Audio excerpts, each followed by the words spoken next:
All right, got a lot of things to do today, including clean all this mess up, because it is getting way too gross in here and it's driving me crazy. So yeah, I really gotta start cleaning this place up after I get the mock-up transmission pulled out of the Monte Carlo here.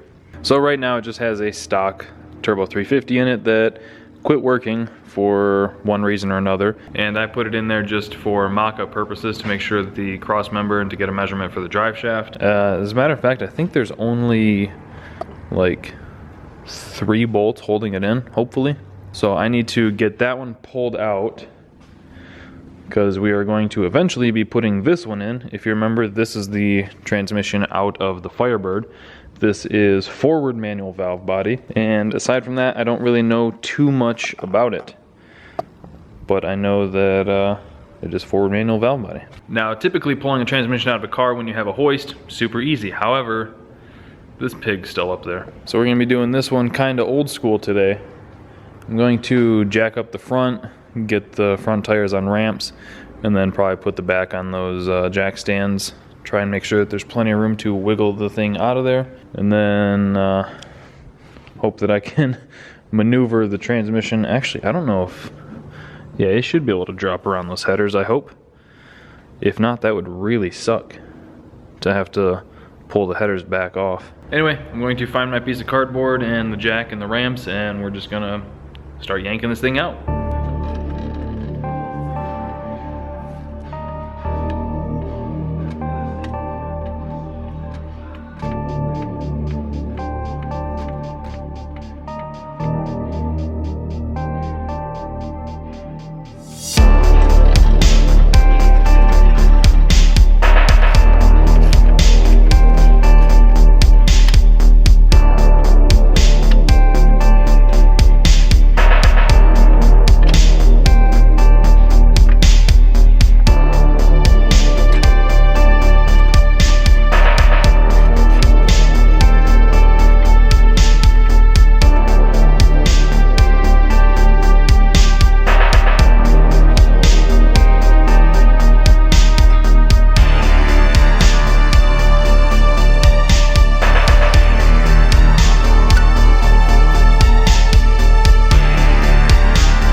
So for anybody who cares, this transmission actually has something pretty interesting about it. This is a turbo 350, but more specifically, it's a turbo 350C. So the first thing you'll notice is this plug on the side of the transmission there. And then the next thing you'll notice is this input shaft has this machine piece and an O-ring right here. That's because this is a lock-up style turbo 350, which is exactly why this is the mock-up transmission. So there you go, now you know the difference between a TH350 and a TH350C. So if you find yourself looking for converters for one and you see that C, you know it's a lock-up converter. Anyway, I just thought that was interesting. Now I need to start cleaning this mess up. All right, I got a lot of the garage cleaned up. This is all just the stuff that I swept up from the floor, but I mean, I haven't moved the hood for the Fox body or dealt with that puddle yet, but pretty much everywhere else is all cleaned. You can actually see some workbench surfaces now. It's a pretty drastic improvement if I do say so myself. I got rid of the small block that was over here on the engine stand. That's now under the shelf there. Got the engine hoist and tranny jack there. You can actually walk around without tripping on things now, so that's nice. And I know we started off this video working on the Monte Carlo. We were never gonna put this trans in it today because you can see by the puddle under it, maybe. There you go, now you can see by the puddle under it that it leaks.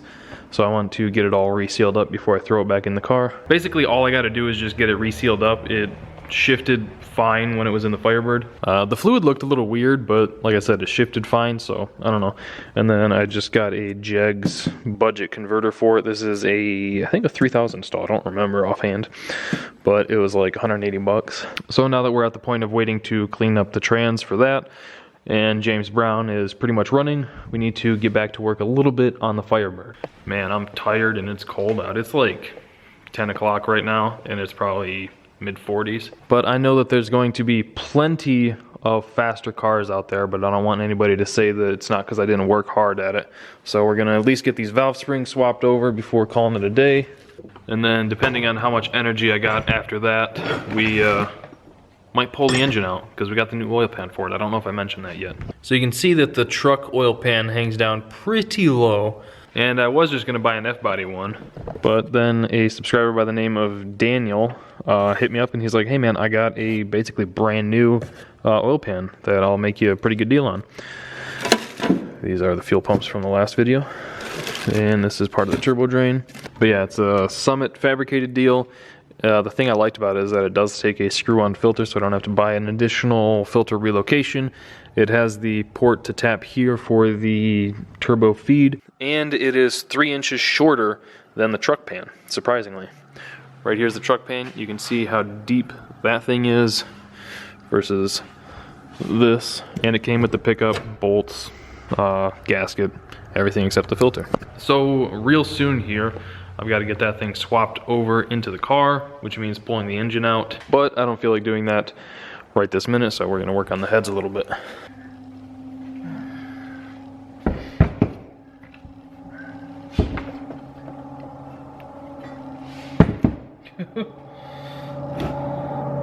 Little leaky. So these are truck 317 heads that have some BTR 660 springs that I'm putting on my I can't remember if these were 706. They are 706. That I'm putting on my 706 heads to help that compression a little bit. I know that there's a lot of people that disagree with that, and that's fine, but it's what we're doing.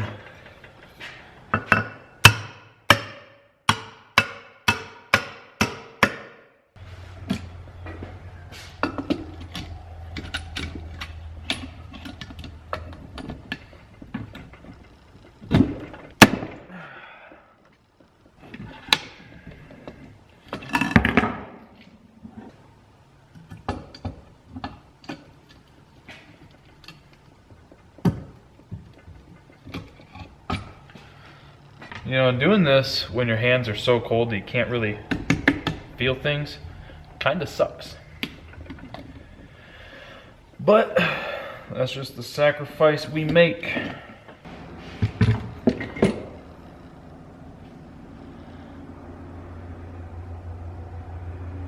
Why do I not think that these are BTR springs?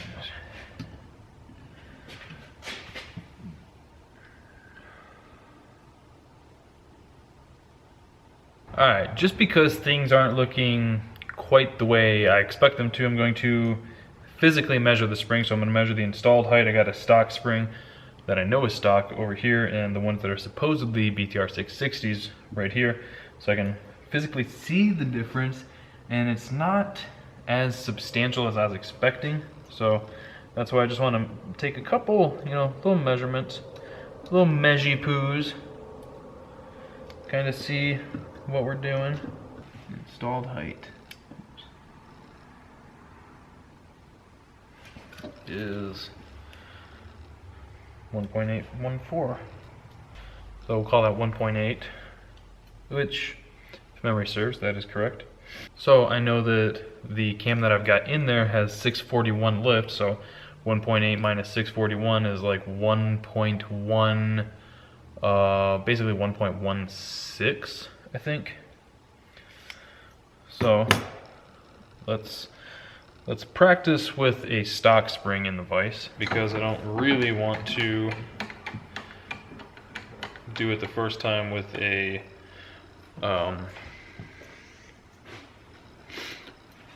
possible good spring. Plus I want to make sure that this thing is centered correctly, because these things have a lot of pressure.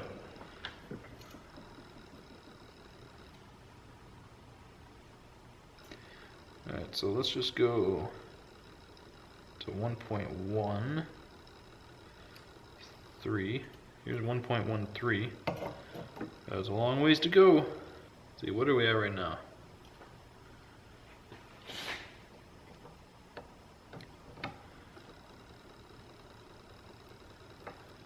Alright, so right here is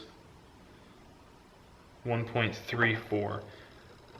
And I don't know if you guys can see that, but we need to be all the way to here, to 1.13. So that's definitely not going to happen. We can find out where these actually do coil bind. Is this making anyone else nervous? So right there, 1.25. So what is that? That is like 550 lift, I think, if my math is right.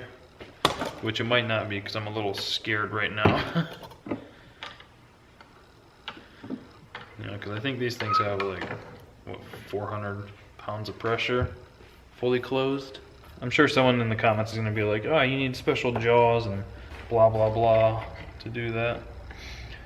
And they're probably right. This is a very backwoods hillbilly way of doing it.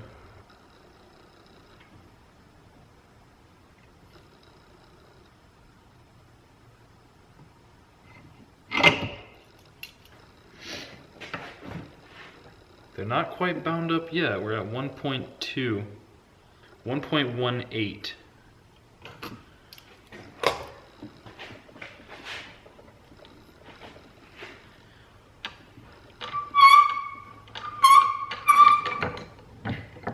Alright, so I'm going to try to look for any identifying marks on these and see what springs these are, because they're definitely not BTR springs. So hopefully I'll cut back in a second with an answer. Alright, so I wish I had just started with measuring them like anybody with half a brain would when you get some used springs. But it's not a big deal, because I didn't buy these, I did some haggling for them. So it's not like I'm out any money. I just wish I had measured before taking the time to install them, in this head at least.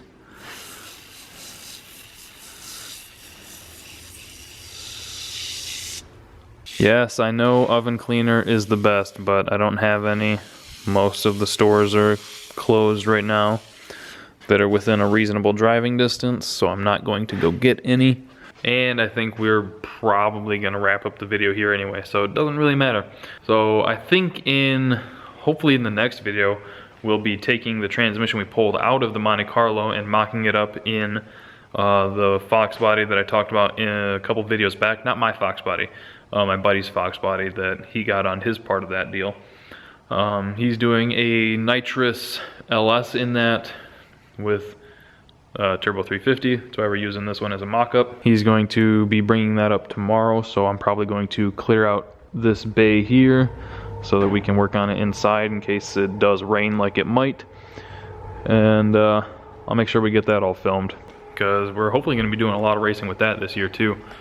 Like I said, it's going to be a nitrous 5.3 Turbo 350. Tomorrow we're getting the motor and trans all mocked up with the motor and mid plate. We're going to test fit some headers I got, and whatever else we can test fit while it's here. So not an ultra productive video, but you know, content is content is content is content. You guys keep asking me to put out more videos, so every now and then you're gonna get a duck like this where I pull out a trans, clean the garage, and measure some valve springs. So, you know, I do want to say there is new merch available on the Teespring store. First link in the description down below. We got some kids shirts, tank tops, things like that. There's stickers available. So hope you guys enjoyed the video. Go check out the Teespring store because race cars are expensive, especially since I'm trying to get a new PTC converter for this. Those aren't cheap. Let me tell you, that's a $1,200 converter. I was just talking to Dusty about it. But so Teespring store. But hope you guys enjoyed the video. Thank you for watching. Thank you for liking, commenting, and subscribing. We'll see you next time.